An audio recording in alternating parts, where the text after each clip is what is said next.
Welcome back. So those of you who are aware, this program is being recorded. And for those of you who are watching this recording, this is our Luncheon program as part of our nonprofit executive summit entitled Bringing Nonprofit Leaders Together to Discuss Legal, Finance, Tax, and Operational Issues Impacting this Sector. We're very excited about our Luncheon program today. Our co-host, John Langen from Clifton Larson Allen, will be introducing our terrific panelists in a couple minutes. But prior to that, I have the privilege of introducing the chairman of the board of our law firm, Venable. Stu Ingus is going to be up here in a second. Stu is a terrific colleague, longtime colleague and friend, and an absolutely phenomenal new leader of our firm. Was just installed about a year ago as chair of our firm, is doing an absolutely terrific job in that role. It's a pleasure to work with him, and it's really a pleasure to have him here today. A little bit of background on Stu. He's nationally recognized as a leading attorney and thought leader on privacy, marketing, advertising, and e-commerce and internet law. He co-leads Venable's privacy practice, which won the Chambers USA Award for Excellence for the top privacy practice and top advertising practice in the U.S. He's also been repeatedly listed in the first tier of privacy lawyers in Chambers USA and Legal 500. Stu regularly represents companies in the media, communications, information services, advertising, and retail industries, including many trade associations before Congress and the Federal Trade Commission, as well as other federal and state agencies, and he's represented a number of CEOs in testimony before congressional committees. It's my privilege to introduce Stu, and then we'll move right into our luncheon program. Stu?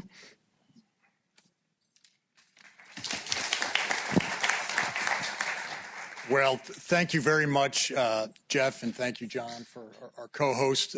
We're thrilled to have all of you here in our new facilities. I was thinking about it, and it reminds me, many of you are firm clients of ours and have worked and are kind of part of the extended family. And it's kind of like when somebody in the family gets a new beach property and somewhere you get to go year in, year out. Well, I think that's the way we look at this. We've got this great new facility that in large part is a result of the trust that many of you and our clients have put in us with your legal work. For those of you who don't know the detail, and it's kind of my new role, I get to talk about the firm a little bit. But briefly, let me just tell you a little bit about the firm. We're next week, when our first years all start, or in 2 weeks, we will, I think, for the first time, cross the 700 lawyer threshold. We're just about there, and if we're at 698, I'm still going with 700.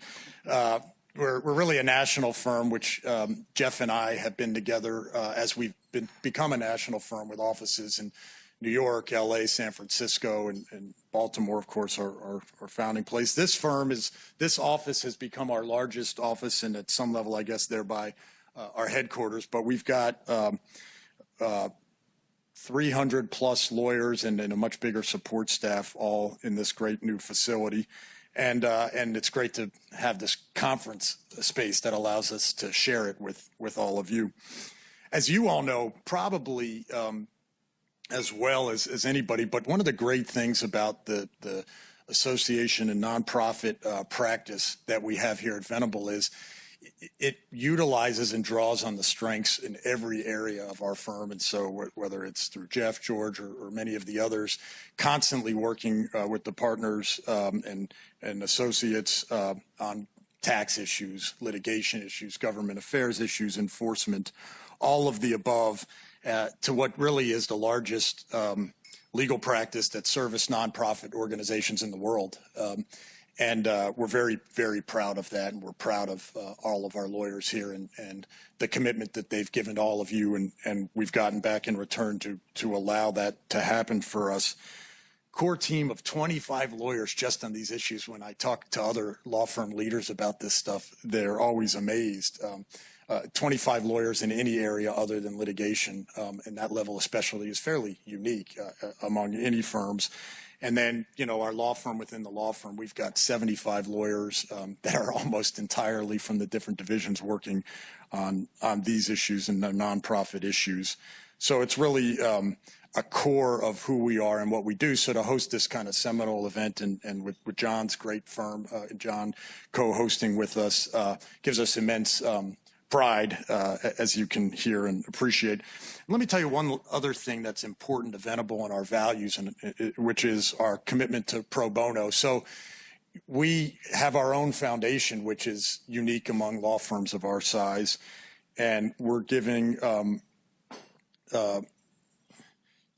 think this number may be wrong, but 23,000 different firm-wide grants a year on our foundation side. I think that number's wrong, but a tremendous amount. I can tell you this, is that I'm looking at the number saying that can't be right, but I'll go with it. For those of you out in the audience, TV land, that's a lot of thousands. But it's fully funded by the partners. And we've given more than $3 million to nonprofit organizations just in 2016 alone. And that puts us in the top 5 of all law firms, period, which is, you know, when you think that we're in the 60 to 70 size of law firms by revenue, that's quite an achievement and commitment to that type of work and the type of organizations that you all lead. And so we feel like we're partners with you in that sense as well. Most recently, just this week, it was one of the, you know, when you get to run a law firm, the truth is lawyers don't really like to be managed. So you don't get to be in charge, in truth, of a heck of a lot other than you get to say a few nice words to people like you. But I did get to put in motion and have some level of sign off in the fact that we just contributed outside of our normal foundation cycles $50,000 to the Red Cross for the hurricane relief efforts, which we're very proud of it as well. And I know many of you in your organizations are involved in that type of stuff. So with that, I want to thank you all again for your participation in this great effort. Thank you to our hosts, Jeff and John, for giving me just a couple minutes to say hello to you. And I'll introduce now John Langen, our co-host, who will introduce the panel. But we'll look forward to seeing you again at future events. So thank you.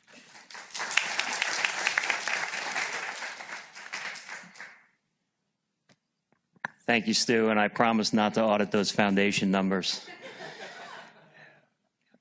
We have a foundation at CLA as well. We're very proud of. It's focused on employment opportunities, and it's sort of related to one of our strategic advantages that we call the career building firm. And it just started about 2 years ago, and we've granted about $1 million in those 2 years, so we're very proud of that as well. But again, I want to thank Venable again for just a tremendous venue. I mean, this is just gorgeous, for a great lunch. If nothing else, Jeff, I'm coming for lunch. And let's get on with the luncheon panel. So in putting together the program, Jeff and I wanted to have something that was interactive and that was interesting to you all, that you could participate in. And we put together what I think is a blue ribbon panel here of nonprofit experts to share their perspectives with you on some of the issues that are surrounding our sector. We called this panel the State of the Sector, Standing on Shaky Ground. As I said this morning, that's Standing on Shaky Ground is a Delbert McClinton song, a blues song, and it's how I think we all feel in our organizations these days with the level of innovation and disruption that's going on. So I'm going to ask our panel if it's okay if I waive the reading of the bios, because I think that would take us a half hour in and of itself.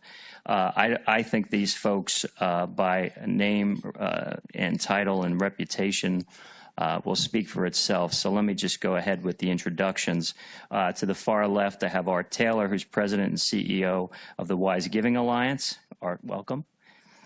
And next to Art, I have Stacy Palmer, who's editor of the Chronicle of Philanthropy. And next to Stacy, I have Cindy Lewin, who is the Executive Vice President and General Counsel of AARP. And to my left, John Graham, President and CEO of the American Society of Association Executives. So give our panel a warm welcome. And As you can probably tell, by design, we wanted to be sure that we had a panel that represents kind of a broad spectrum of the nonprofit sector, coming from various different vantage points in both the charitable world and the association world. And I think we did a terrific job and are very fortunate that all of them are able to participate. So, John, you want to start us off? Yeah, so Jeff and I are going to co-facilitate here and kind of ham and egg it with some questions. But obviously, we want you to raise your hands and get involved in the discussion. And if we don't get to all of our questions, that's just fine. And certainly among the panelists, if they'd like to engage with each other, that'd be great. So I'm going to start with my friend John Graham here.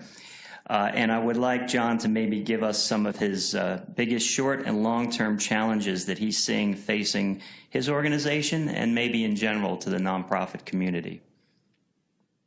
Well, I think, John, make sure your mic's on. are we on now? Yeah. Great, okay.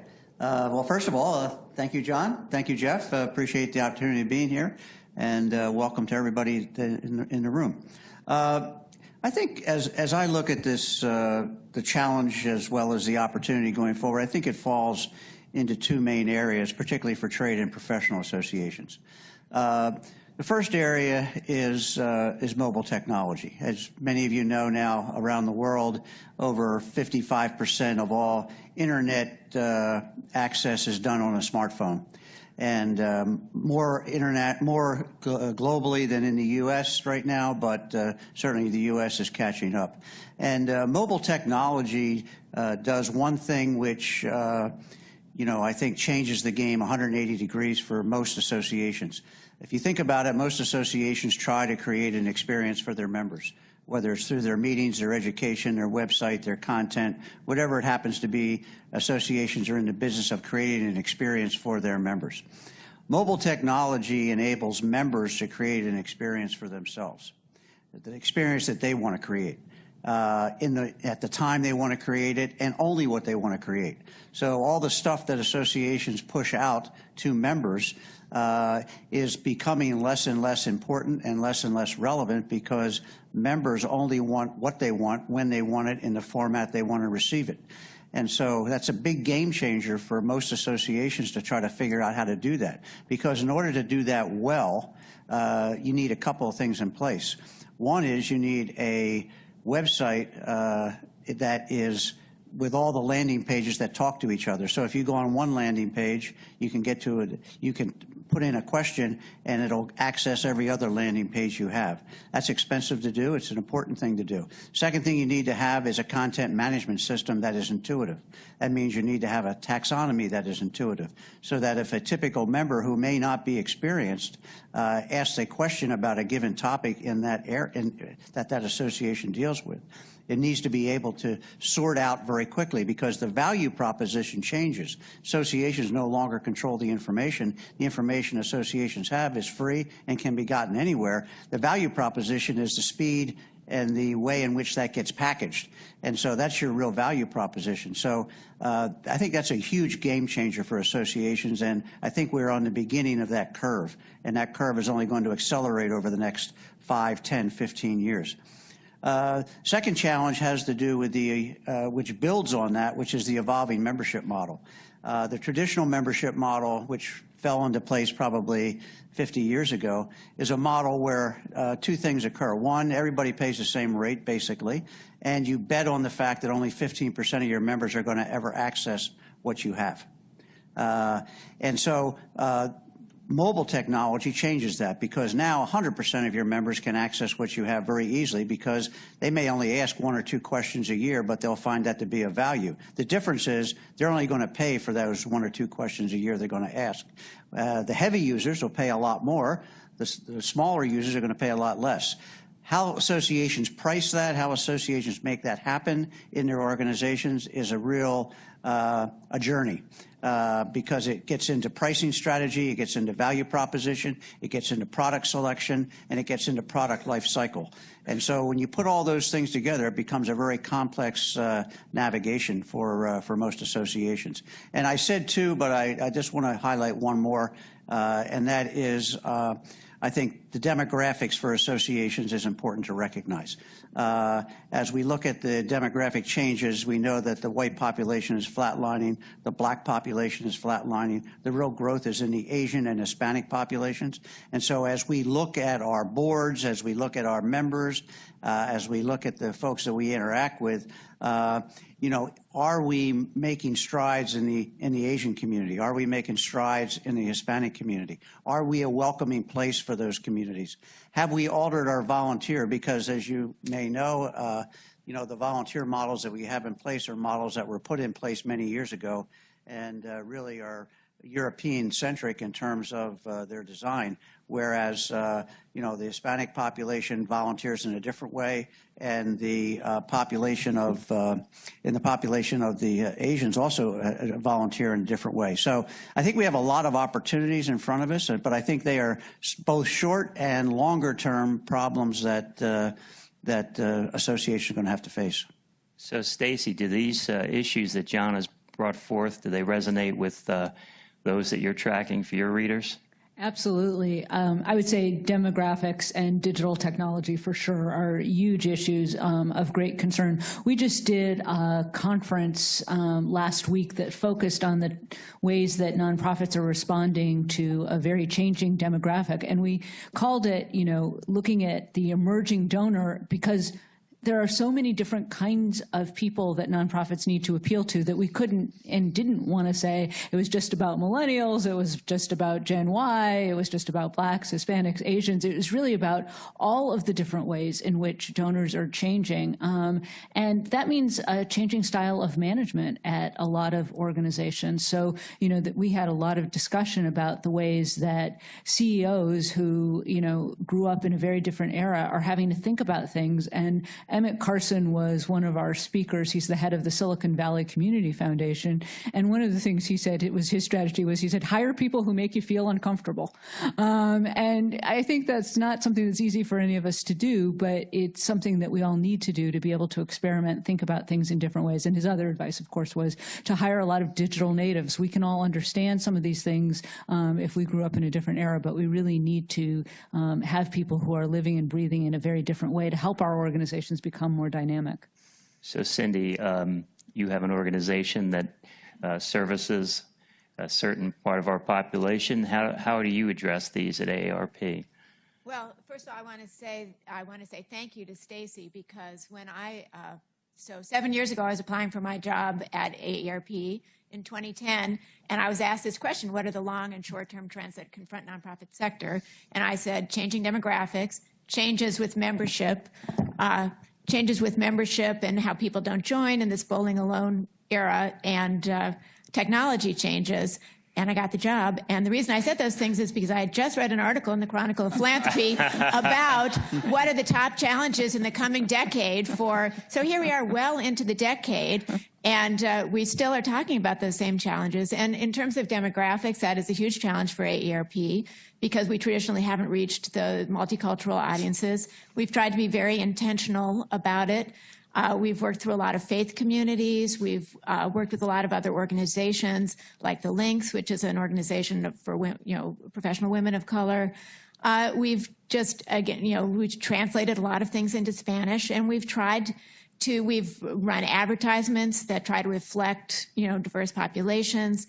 And we've tried to do a lot of research about how we can both serve and appeal to multicultural audiences. From the digital technology, in terms of digital, yes, we have the app. I'm sure you all have it.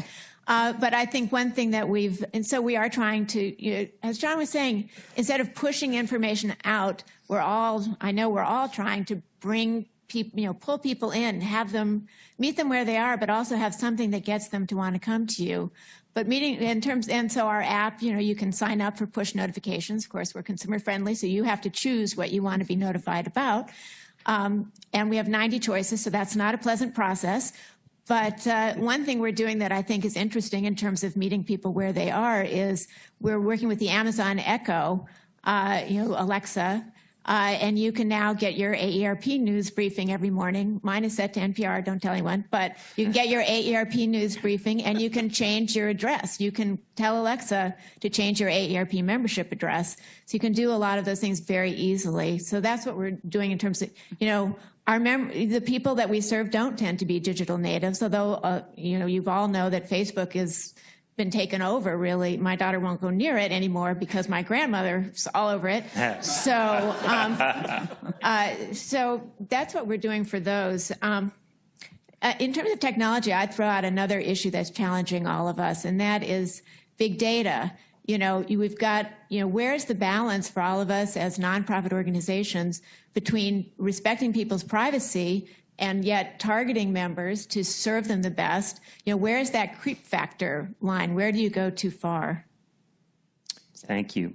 And Art, in terms of how you advise folks in terms of wise giving, how do these issues resonate for you? And Art, maybe before you get into that, if you could just take a minute just to explain to everyone kind of what the BBB Wise Giving Alliance is, because it may not be intuitive to everybody. Thank you. Well, the Wise Giving Alliance is a charity monitoring organization, and we have a set of standards that we use to assess organizations in relation to those standards to see if donors might be interested in our opinion and decide to support an organization based on what we say. The standards were developed in cooperation with many groups in the nonprofit sector, and we've been doing this for a long time.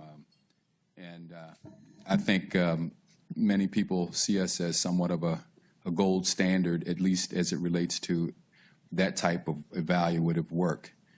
Ultimately, we're trying to determine if a charity, in our parlance, is trustworthy. And that sort of leads me into the conversation that we've been listening to. I think a lot of the shifts that you all have just referred to are destabilizing in many ways. And yet I think probably the biggest thing that we're seeing that is destabilizing is the lack of trust in institutions. We're seeing and experiencing, I think, unprecedented loss of trust in government, loss of trust in businesses, of course, and even, Stacy, in the media. And I think there's enormous destabilizing consequences as a result of that loss of trust. And it's sort of driving people to have more respect and confidence, I would say, in peers than they do in organizations. And I think that means that we're, as organizations, being disintermediated, meaning that the role and the importance that we used to have because we were stable institutions able to bring together resources, talent, and expertise to solve problems is now being, I think, challenged. And people are looking for new ways of organizing to get things done around organizations. And I think organizations are therefore going to have to figure out what new value we can add to the way people actually want to get things done.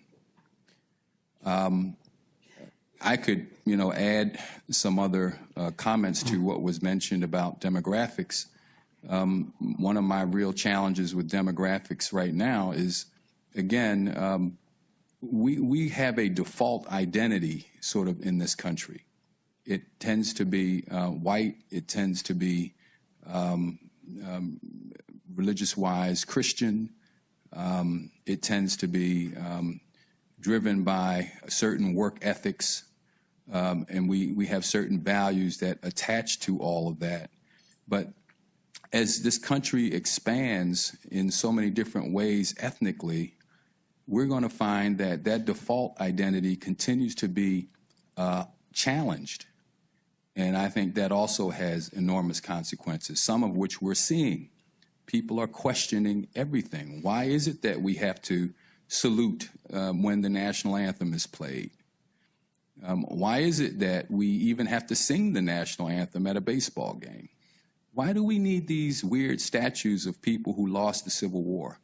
All of these things are being questioned now. And you say, well, where did all that come from? We've lived for decades with all of that.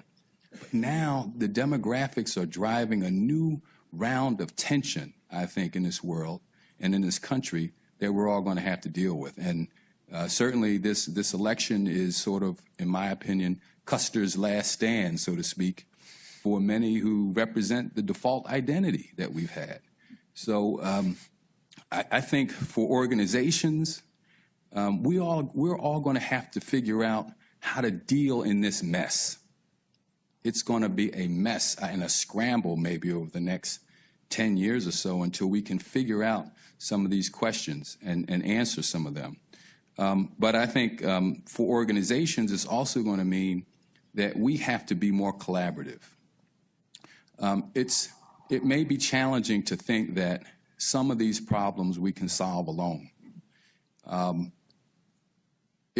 heard Cindy mention a while ago, AARP is really trying to reach out and draw in new audiences. And it may be advisable for many of us to think about how we can not bring them in, but go where they are and be a part of them. And so that's what I think organizations are going to have to experiment more with. I was just talking to Jeff a bit about this whole notion of collaboration. There are legal implications for that. We're doing a whole series on collaboration, which I'll hopefully talk a little bit about later. But the idea is that maybe we can create opportunities to work with incumbent culture and emerging culture by working together in ways that those cultures see a value. And through that, we might be able to abridge some of this tension that I think we're going to experience over the next decade or so. Yeah. That was well said.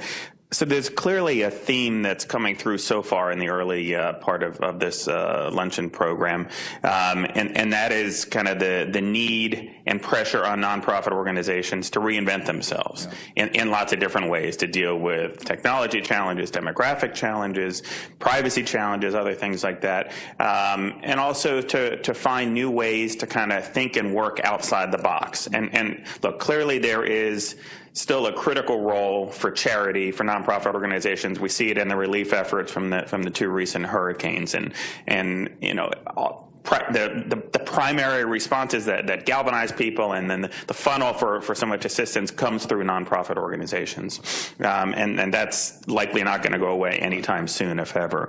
But what we're also seeing, just here in this room a week ago, we did our monthly program on kind of impact investing in nonprofits. But one of the themes that came out of that program, and it's something that we deal with every day in our nonprofit practice here at the firm, is the increasing frequency where nonprofits are partnering up with other organizations. You use the word collaboration, sometimes with other nonprofits in the same field, in a different field, sometimes with the same tax-exempt status, sometimes different, but often with for-profit entities and with investors. And there was a theme that came out of last week's program about kind of how a nonprofit organization can use its unique place and stature and tax-exempt status and other things to leverage kind of outside for-profit investment dollars and for-profit partnering up with for-profit companies in ways to maximize or carry out its mission and leverage its own resources in a much more effective way to carry out its mission in a much broader way than it would otherwise be able to do on its own.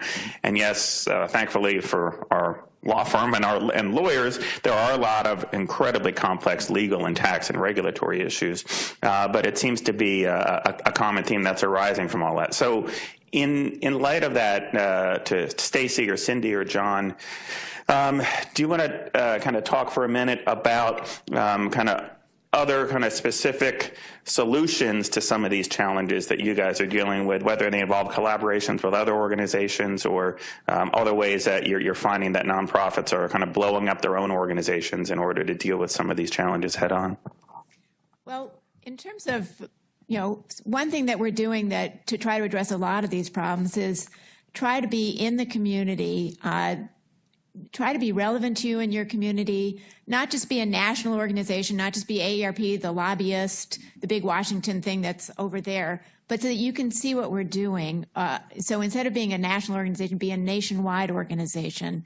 So we're trying to have events in the community that helps us be where multicultural audiences are, a lot of educational events, and also some fun events, wine tastings. We run movies, lots of discount movies for grown-ups where we've reviewed movies, we have movie discussion groups.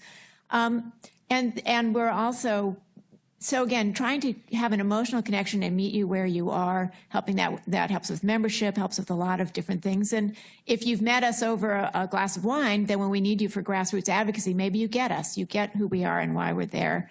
And in terms of collaboration, we've just announced a big partnership with the Y to do community programs, and they have a great ability, we're trying to be in community. They're seriously in community. And that's something that we're really excited about. The Y is actually a great example of an organization that knows how to partner. They're working on diabetes prevention and doing, it's just, they've really sort of thought about these things in a way that you don't think about the Y. And so I think we see that. I thought it was interesting that you mentioned advocacy, because I think that is the other thing that we see a lot of groups thinking about in new ways, especially because of some of the challenges that Art mentioned. Since the election, especially, groups that never really engaged in advocacy are thinking about how to do that, how to activate their board members. That is making them feel more relevant to a lot of people of, wait a minute, we need to engage in this public policy. We can't just be the food bank giving away food. We need to deal with the fact that SNAP is going to be challenged. And I think a lot of people are really, they've always thought about those things, but it really galvanized people on both sides to really talk about things in a new way. What I've seen is a lot of misunderstanding of how the law works. And the sad part is most people think nonprofits can't go near advocacy, and we're probably too close to Capitol Hill right now, even sitting where we are. But, clearly a better understanding of that. And I hear a lot about how do we educate our board members and really trying to make sure that they're aware of what they can do, because board members are, of course, the most influential people in their communities most of the time and probably the best advocates for nonprofit organizations, and yet they're scared about doing these things. So a focus on trying to think about good ways to do it that, is both effective, stays within the law, and engages people in a great way. I think a lot of nonprofits are thinking about how to do that. John, I'm going to ask you to respond to something in a second, but to reply to Stacy's comment, if our interaction on these issues is any indication, we have had folks coming out of the woodwork in recent months asking, what can and can't we do? We wrote, my colleague Ron Jacobs and I wrote this article a while back called the Top 10 Myths of 501c3 Lobbying and Political Activity. It's got to be one of our most popular bestsellers right now, because everyone wants to share that, because you're right, there is so much misperception out there, but so many organizations are trying to understand how they can be more active. So, John, some people have said kind of that traditional kind of trade and professional association business model is dead or is dying and needs to change. And you spoke to some of the challenges that I know ASAE has been trying to address head on in recent years. But what other observations do you have on kind of how in the association world we can respond to some of these challenges and kind of reinvent the association business model?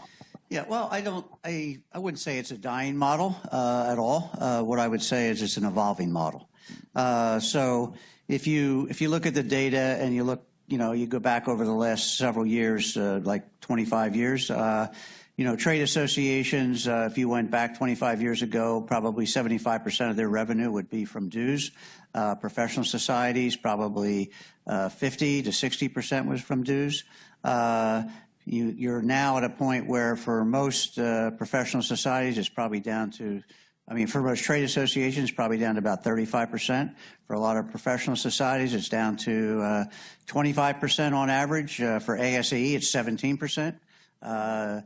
Dues revenue is just becoming less and less important for two reasons. Number one, there are other ways to generate revenue.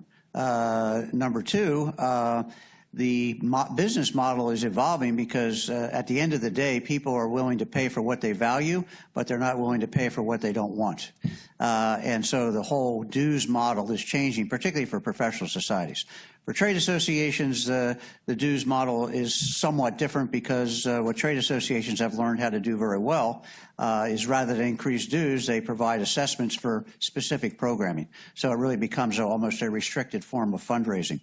I think that the challenge that most associations are looking for right now, which speaks to some of the comments you made around collaboration, and I think my observation is that having been in the philanthropic space for a good part of my career, 25 years, and then being in the association space for another good part of my career, what I've observed about that is that associations tend to be more collaborative. They want to tend to form coalitions. They want to tend to work together, particularly if they're in related professions or trades, whereas charities, quite frankly, are very competitive because they're competing against each other in the public space.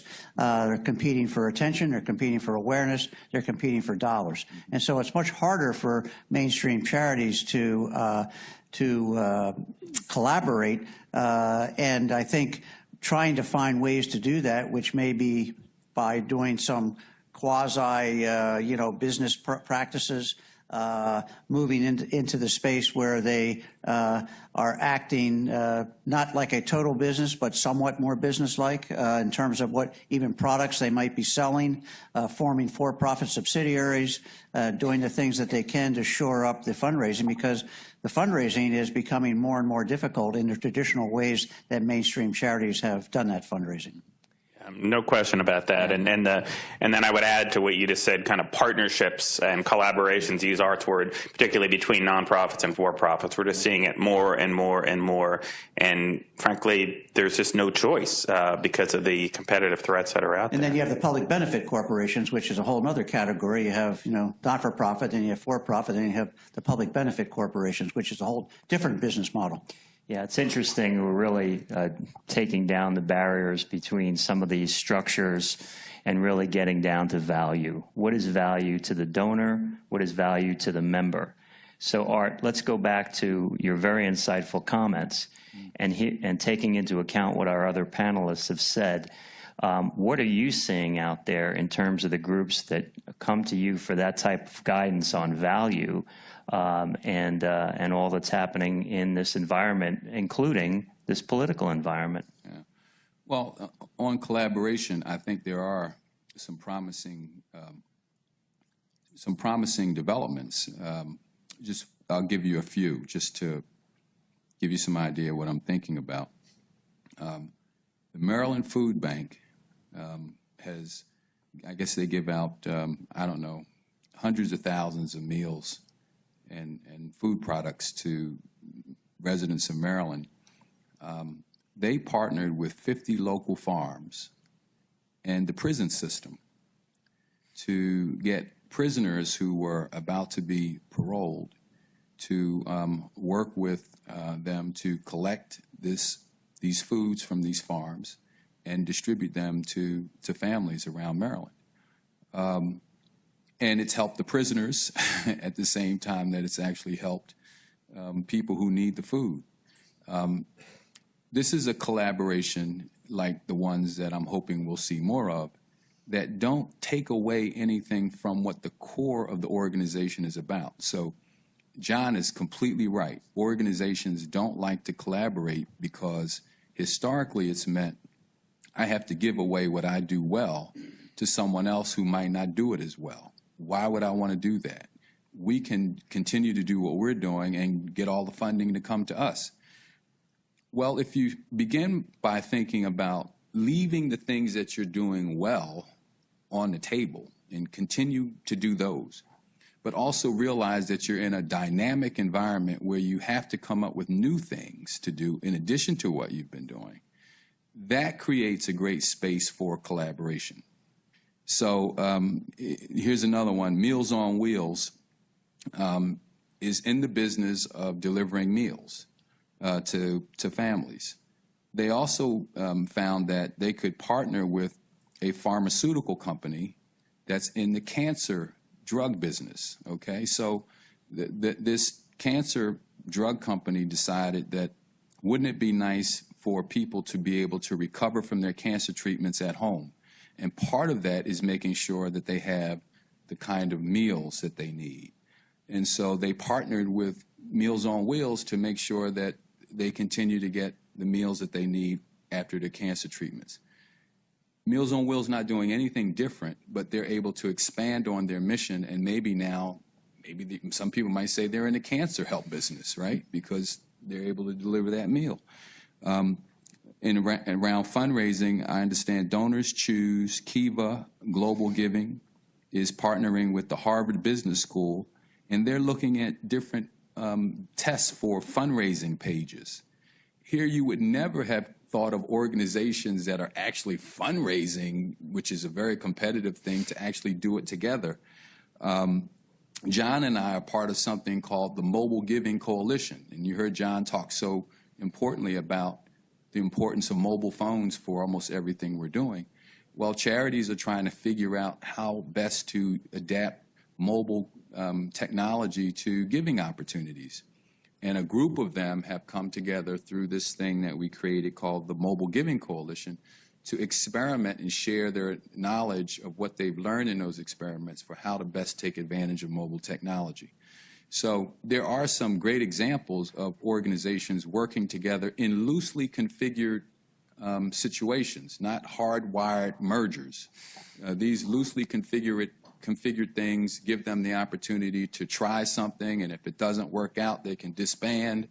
You almost want to look at them more as how you would make a movie. It's my understanding of when you make a movie is you get an actor, you get a producer, you get a director, you get special people to do different things in a movie, and they all come together and make that film.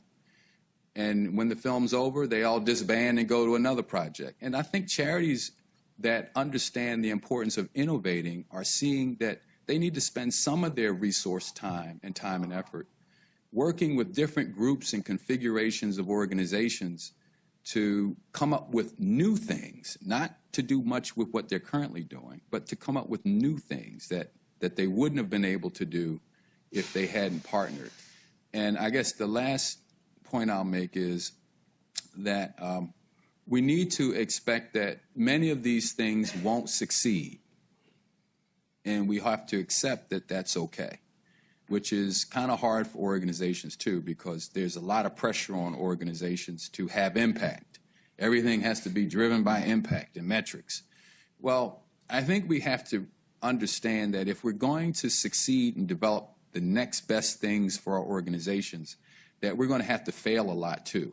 And that's going to have to be okay. If we're the sector that is doing things that the marketplace has decided can't be done for profit because no one will pay for it, then we've also got to be willing to do things that the marketplace wouldn't do.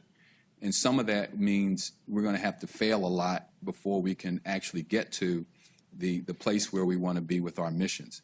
The great news is that technology and change is actually giving us more opportunities to solve problems than ever before. But I just think we have to be really thoughtful about being innovative and sharing and partnering. Art, that was incredibly well said.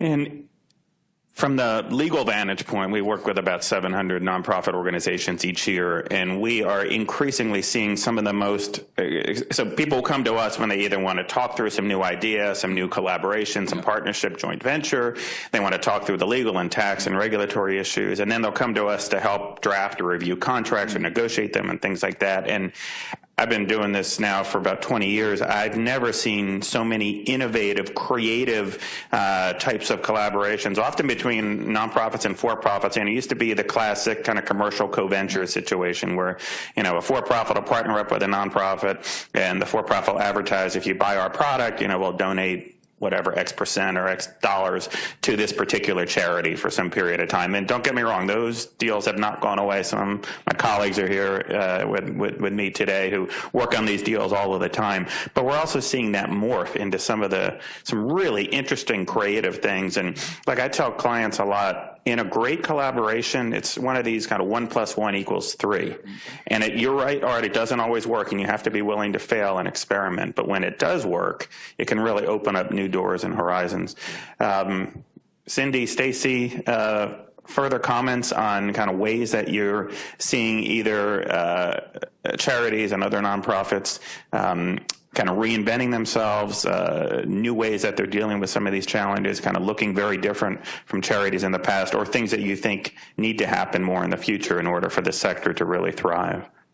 I think that practically every charity, as John said, dues revenue isn't what it is, so everybody's looking for entrepreneurial things. And picking up on what Art said, if you can find an entrepreneurial venture that still is consistent with the core of what you're doing, I think that's really important. An example of, if you're a soup kitchen and you're running a restaurant with job training, or if it can grow organically, if you can find a way to do that, you'll be in places people didn't expect to see you. For AARP, one example would be that we do consulting to help businesses reach the 50-plus market. And that's a huge marketplace that a lot of people only care about. A lot of businesses are only interested in the 18 to 34. And if we can help them see what an opportunity that is, and it helps in a way, it's another way of us advocating for the people that we serve, because large the way AARP is, with 110 million 50-plus Americans, we can't help them. We need private sector to do it. So I think that, but we have to charge for that consulting. We can't give it away to for-profits. So that's an example of a kind of entrepreneurial venture that does grow out of who we are, and I think that's the secret for a lot of different organizations. I would agree. And, one of the things we're also tracking is, what's going on the donor side. And, grant makers are acting in very different ways. And especially today's donors are thinking very differently. It's not enough just to start a foundation. They want to start an entity that, can be involved in politics, can support some of these business ventures. So you see a lot of these LLCs being created. More and more, obviously, the one that got attention was when Mark Zuckerberg and Priscilla Chan decided to put all of their money in that way. But a lot of other donors had been doing that very quietly for a while, and they can do it quietly because there are no transparency laws about that. But that's the other thing that nonprofits have to be able to respond to. And for some nonprofits that want to work in different ways, it's fabulous. For others that are more traditional, they're not going to get a share of that money that new donors are thinking about. So I think it's changing the dynamic between nonprofits and grant makers as well. We've definitely seen quite an explosion of that. A client of ours just did basically a joint venture with a nonprofit as well as a group called the Emerson Collective, Yes, which is Lorraine Powell Jobs. Just like Chan Zuckerberg, it's a way for large donors and grant makers to carry out their vision of how they want to affect and change and improve society without the burdens and restrictions of the nonprofit tax exemption laws. And there's something to be said for that. Obviously, there's been criticism of those models by some, and it's certainly a threat to the traditional charitable sector, but I don't think that's going to go away anytime soon, and there's more examples of it.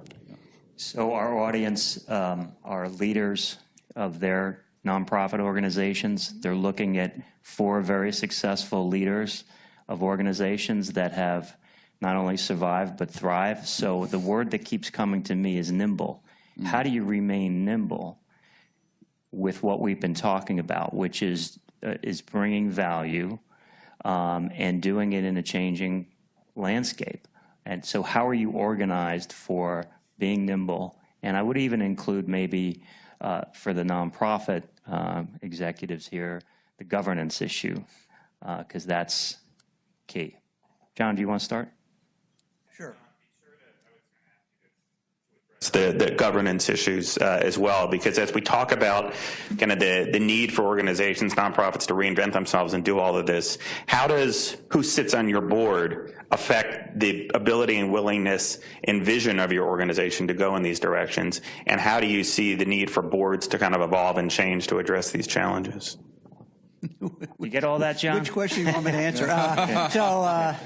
Yeah, Take part 5 first. In 2 minutes or less. Well, I think actually the questions actually go together nicely from my vantage point. I think for an organization to be nimble, you have to have streamlined governance. The more process intensive your organization is, the less ability you have for that to be nimble and quick. And streamlined governance really takes several forms. One form is having clear roles and responsibilities. If you're in a federated model, that's one set of roles and responsibilities. If you're not in a federated model, that's another set of roles and responsibilities. But being very clear about that is important. I also think that the relationship between the staff and the board is a critical factor. The board has to, and the staff have to come together and understand what is appropriate risk taking. It's sort of like when you do your own investments and you sit down with your financial advisor. He or she wants to know what your risk tolerance is. And so there has to be a conversation between the CEO and the board about risk tolerance. How much risk are they willing to take? How much risk can the organization absorb? And coming together on that so it's very clear up front what the organization can take a risk on, because being nimble also means taking risks. And as Art said, sometimes those risks are going to pay off and sometimes they're not. Of course, the trick is to have more payoff than not. If too many don't pay off, then we wouldn't be sitting up here. But the other side of the coin, though, is that having that clear understanding so that the expectation, it's really about managing expectations. The expectations of the board and the expectations of the staff are in total alignment, or at least in as complete alignment as possible. If you don't have that, you cannot be a quick or nimble organization, because you're constantly going to be playing the politics with the board. And so to me, that's the critical factor. I mean, there's a lot of other factors, but to me, that's the most critical. Great. Cindy? I agree with what you just said completely. I think nimble is very hard. But what we did with our board is we tried to do a lot of training, have retreats around what it means to be a transformational organization, about the importance of innovation, and, you know, you can't stay where you are, all of that. And then we took them through a formal risk appetite statement development process, and the board finally voted on a statement, and it went through many painful drafts, but it absolutely says that our risk for innovation, our appetite for innovation is high, and we are willing to accept a high risk, and we recognize that this is going to fail. And then it said things like, on issues of ethics, our tolerance is 0. It went through a lot of different things, and we do look at a lot of different things, like when we, all of our policy positions and so on. But having that risk statement on a piece of paper where they say our risk tolerance for this is high is something we point to a lot. Great. Stacy? Yeah, I do think rethinking the board is a really pretty critical issue, and taking them through that kind of thing. What I see some CEOs doing too is, really focusing on this issue of it is okay to fail, because obviously then we're not risky enough if we don't have some failures. And, doing staff things where people are rewarded for talking about their best failures, and trying to bring that out in various ways and learn from it. I remember about 20 years ago, we were trying to do a cover story on the issue of nonprofit failures, because everybody was saying that's what we need to focus more on, and whether grant makers were failing enough in their grants, and everybody pointed to everybody else, and nobody would go on the record for the entire story. And I see some change in that, but not nearly enough to sort of say the nonprofit space in particular is the place where we should be innovating. And I think in some ways we need to change the way foundations and donors act to be able to be sure that they will tolerate that kind of thing too. So it comes from the boards, but it also comes from the donors and trying to change their behavior.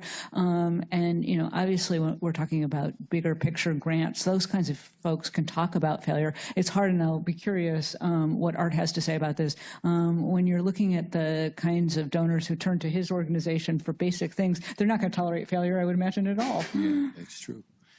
Well, there's a book that just came out that I commend to all of you. It's written by a man named Bob Johansen, and it's called the New Leadership Literacies, and I think it's called How to Thrive in a Vastly Disruptive World, or something like that. But the main book thing is called New Leadership Literacies. And your question about how do you build resiliency into your organization, well, one of the ways is through one of these leadership literacies that Bob talks about in his book, which he calls voluntary fear engagement. And I'll get into that in just a second. But part of the challenge I think successful organizations have, particularly ones that have been stable over a long period of time, is creating the impetus for change. Why should we change? Our revenues are growing. We seem to be, doing good work, and we're hitting our numbers every year. We got a good team here. What do we need to change for? And it's hard to create that, real drive to change. But yet, I think every executive somewhere in their soul knows that things are different. You may not play it out every day at work, but when you wake up in the morning or when you go to bed at night, you sort of feel like, I just don't know how much longer we can continue this way without something seismic happening. And you probably don't do much about it because you go back and you look at the numbers and you say everything's fine, so you keep going. Well, this concept of voluntary fear engagement asks you to take your team and create a scenario whereby something seismic did happen. So last week, I had all of our team come together for a day. And I said, I have some interesting news I want to share with you, but I've been looking at the numbers, and there's some things that have occurred in the environment, and it looks like we're at risk for losing half of our revenue in the next 6 months. And we've got to figure out today how we're going to make that revenue up, or else there are going to be some serious service cuts that we're going to have to make, and we don't want to have to make those cuts. So what are we going to do right now? I had everybody in there from the receptionist to myself, and we spent an entire day, and we brought in the marketing team as well, and we put ourselves in that situation. I actually told them for 2 minutes, I don't want anybody to say anything. You're not who you are. You are in this situation right now. And we've got this problem that we need to work through. And there probably were 100 ideas that came out that we boiled down to about 11. And I would say 10 of them were things that we were not going to do because we didn't think we had to. But now all 10 of those things we're going to do, even though we don't have to, because they're going to create, we believe, some new opportunity for us. So I think leaders have to find ways to, without creating panic in the organization and loss of confidence in what you're able to do, you have to find ways to create urgency, especially if you're doing well. Now, there are lots of organizations that we know of who all live fear. They live fear every day because they don't know how they're going to make payroll every week. But fortunately, many of us aren't in that situation, but that's also a problem too. And sometimes I think we have to figure out how to get ourselves at a place where we're willing to take some risk and do some things that we wouldn't normally do. How many of us have found ourselves in a situation in this room where we waited for a recession or a downturn to make the decisions we knew we should have been making all along, and goes to your point, which is to try to find a way to shake up the status quo a little bit, to recognize that in the world we live in, things are changing so much faster. And so I can tell you, even from our organization's standpoint, all of you know what Bitcoin is. It's built on a platform called blockchain. Yeah. Blockchain could take out double entry accounting. So if you work at an accounting firm or you lead an accounting firm and you say, we've done financial planning that takes us in a profitable, sustainable model for 10 years, blockchain takes effect, you can throw that out the window. But I think it resonates with all of our organizations to try to create that sense of urgency without panic. Yeah. And I think Art's comment to do it before you really need to do it. I mean, in this room, we've had sessions on compliance with federal grant requirements and things like that, and you look around the room at the nervousness in the faces of so many people who are facing some potentially very significant funding cuts in coming months. And now trying to figure out how are we going to make up for that? What other new revenues can we bring in? And it's challenging to do that when you're under the gun. Jeff, I think we ought to open it up to our audience and give them an opportunity to ask questions. I see Roger's got his hand up. Just if you could wait for the microphone. Yeah, if I were on the panel and you asked the question you did, question number one of my responses would have been an increasingly fractured society, especially following our last election, but not solely due to that, and combined with either the loss of civility or the rise of self-righteousness, as you might see on college campuses, blocking speakers, as you saw a couple days ago with Nancy Pelosi in her press conference. So my question is, have you yet had to deal with that? Have you thought of dealing with it? And if you have, what is your approach?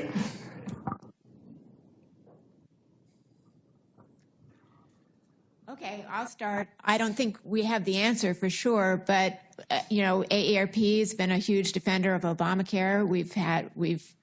And there are a lot of people who don't feel the same way about it. So we do get a lot of polarized things. I will say we were working on it when I started 7 years ago, and it was on that issue even more polarized than it is now. When I went to my new employee orientation, they gave me my AARP badge, and they said, don't wear it on the street because people will spit on you, which was really welcome to AARP on your first day. So I'm not sure that this polarization is totally new, but I do agree that it's challenging now. And all we try to do is spend a lot of time explaining why. Why are we taking these positions? And we point out to people that even though they hate Obamacare, for example, that they love protection for pre-existing conditions. They love having their kids on their plan until 26. They love, you try to have the conversation, and then you also try to change the conversation. And that, again, goes to our being in community. Here are a lot of things that you're really going to love about us. Look, we just got new sidewalks in front of, the school or whatever. So trying to find that common ground, but it's not easy. I think you raise a good point. I think there's always been political disagreement, but I think there are two features now which cause and exacerbate what you just articulated, Roger. The first is the fact that we have such polarization now. There is no middle ground. You flash back 20 years ago and you had a fringe on the left and a fringe on the right that was in the 20% or 15% category with, 60 to 70% being in the middle somewhere. We don't have that anymore. We have people who have to declare themselves either left or right, and you're seeing more and more of that polarization and more to your point of that self-righteousness. I'm here and I'm right, and you're saying I'm here and I'm right, and we just walk away from each other. We don't even agree to disagree. And so I think that's one feature. And quite frankly, I don't know what to do about that. It's a function of a lot of different things right now. And I think we have to come to terms as a society with that. The second thing that I think is important to note is that, and I think it got elevated, exacerbated, whatever words you want to use with the election, but more and more we are seeing that members and employees want to know where their employer or organization stands on various issues, particularly social justice issues, and that no longer are those issues off the table, and that because if you think about it, and while we tend to talk about generational differences, I don't view it much as differences as I do evolutionary and on a spectrum, and that spectrum for the millennial population is authenticity. They want to understand the position that their employer takes. They want to understand and agree with, and if they don't agree with, they want to work someplace else where they do agree with that. And so I think there's that going on, which creates a real tension and pressure in the workplace, particularly when you have people who are polarized in either place, and people who are willing to speak out and then expect their organization or company or whatever employer, whatever term you want to use, whether they're a member or an employee, they want to understand where the organization stands on these various issues. And when they don't like that, it causes friction and tension. You wouldn't have seen that 10 years ago. You're seeing it now, and you're seeing it more and more, and it's a real tension within organizations. I mean, one of the things that we did at ASAE was design, particularly in our public policy arena, is, and I think you know this already, but we designed a decision tree so that when a public policy issue comes our way, we decide whether or not, A, it's in our wheelhouse, or B, it's something that we agree with, but don't want to take the lead on. It's not for us to take the lead on. We'll sign on to it. We'll join it, but not lead it. Or third, we take the lead on it. And we communicate that pretty clearly to our broad membership so that people understand where we are. Now, not everyone agrees with where we are, obviously, on various issues, but nonetheless, we're pretty transparent about it. And it gives us a point of reference so people can say, at least we know that ASAE went through a process, and it's not just the viewpoint of the chair of ASAE or John Graham or somebody else. So, anyway. Stacey or Art, you want to get in on this? I think one of the things that you raise is sort of what I would say the role of the charitable nonprofit is, for example, is to bring us together and to help deal with these issues. I think it's very different for an association. But, one of the things we haven't talked about yet are things like the Johnson Amendment and that effort to encourage nonprofits to get involved in the political process in different ways than we typically have seen before. And I think that dynamic is one of those things that, really raises questions about what are nonprofits and how do they act and how are they different from other parts of our society. And I think that's a huge debate that probably isn't getting as much attention as it should, because when you have such a divided country, if nonprofits start getting into this position of, being like political advocacy groups, I think that's going down a pretty dangerous slope. Well, only thing I would add is that I think a lot of the challenge we see is because as a result of digital technology, communication networks, social media, these tools are now giving voice to people who are on the fringes of our society. And we're hearing from them now in ways in which we would never have heard from them before.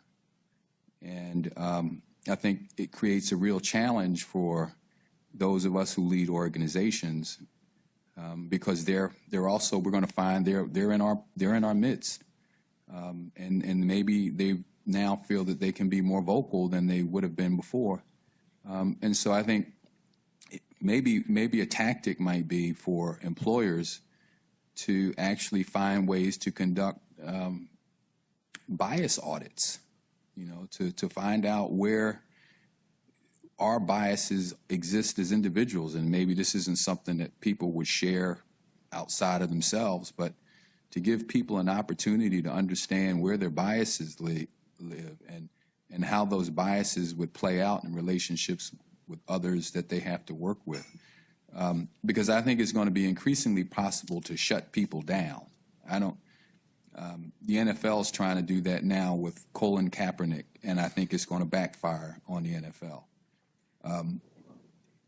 And I think that it might be a better approach just to have people, at least we work with, understand, hey, I have some biases, and here's what that means if I'm going to be working around people who have different points of view than I do. I would just say, lastly, for every good thing that comes from technology, there are probably going to be 20 things that are not so good. And what technology is simply doing is unmasking things about our world that we used to be able to sort of hide. And we're not going to be able to hide it anymore. We're not going to be able to hide injustice. We're not going to be able to hide from people who want to do us harm. It's all going to be out there. Everything is transparent now. And what that means is we're going to have to find a way, I think, to deal with the good, the bad, and the ugly, because it's going to be at our doorstep every single day. Okay, we got about 5 more minutes. Can we get some other questions? We have one quick comment. I'd be remiss as a lawyer, or one of the lawyers in the room, to not say that, first off, you were incredibly articulate, and I completely agree with everything you said.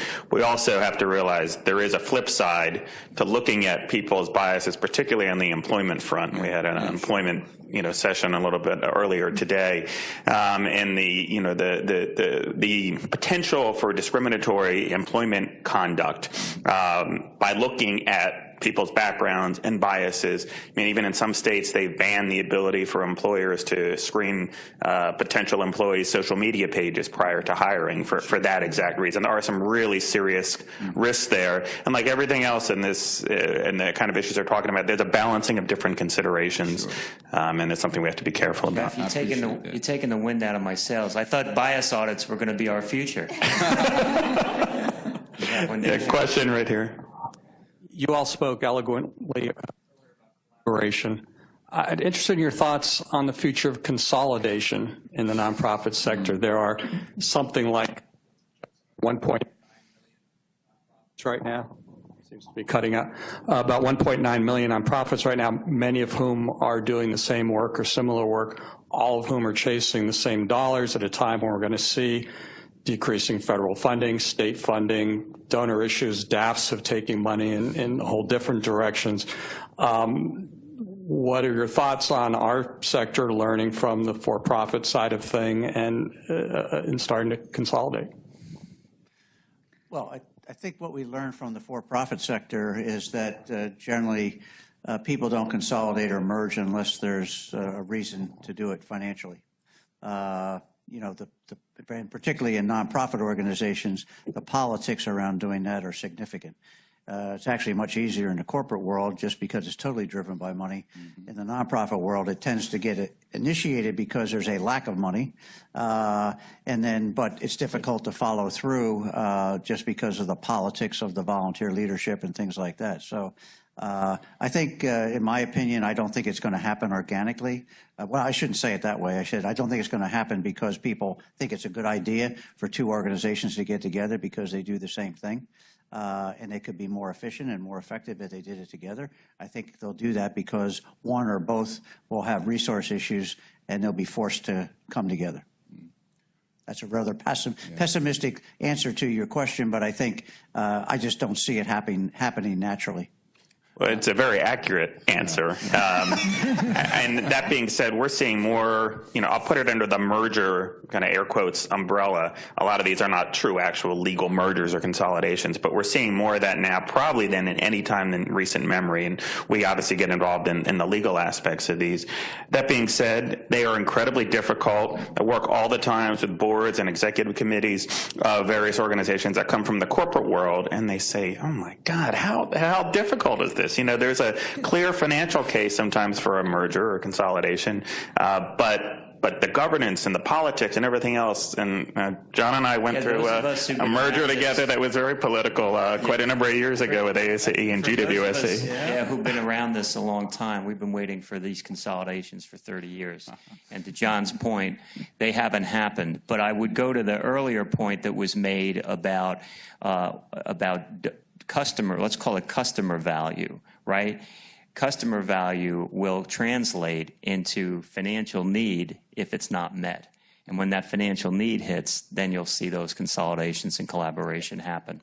And I think if we can get organizations working together on smaller products, things that aren't the center of what they're currently doing, and they develop trust and understanding of how each other operates, I think then you have a better chance of them becoming merger partners than you would if you just came out the bat saying, we need more mergers in the nonprofit sector. I don't know where we would, I just don't know if that one would go too far just because of all the reasons you all mentioned. One line that I've used many times with clients in these situations is sometimes it's easier to start living together and see how you like each other before you, before you decide to get married and tie the knot. And honestly, it does work. And there are a lot of these kind of partnerships, joint ventures, collaborations where there's a lot of ways you can have common shared governance structures and staffing structures and joint activities and conferences and publications. And then once everyone gets used to each other, it becomes easier to tie the knot. You just have to negotiate the prenup along the way. Right. Well, but the truth of the matter is there are very few mergers. There are many acquisitions, and so it really isn't about the merger. It's really about there's somebody who's acquired and somebody who is being acquired, and so I just think I think you have to look at it pragmatically. Well, we all call them mergers because nobody likes to be acquired. Right. And I agree, yes, for all the political reasons you all just said. The other time, besides financial need, you can sometimes get it to happen is if there's a CEO transition and the board is looking at, wow, now I have to go out and hire a CEO and really think about the future. Maybe this would be a good time to hand this off to somebody else. A pain point or a change agent may make it happen. Well, listen, I want to thank this panel. I know Jeff wants to join me, and I wish you would all join me in thanking them.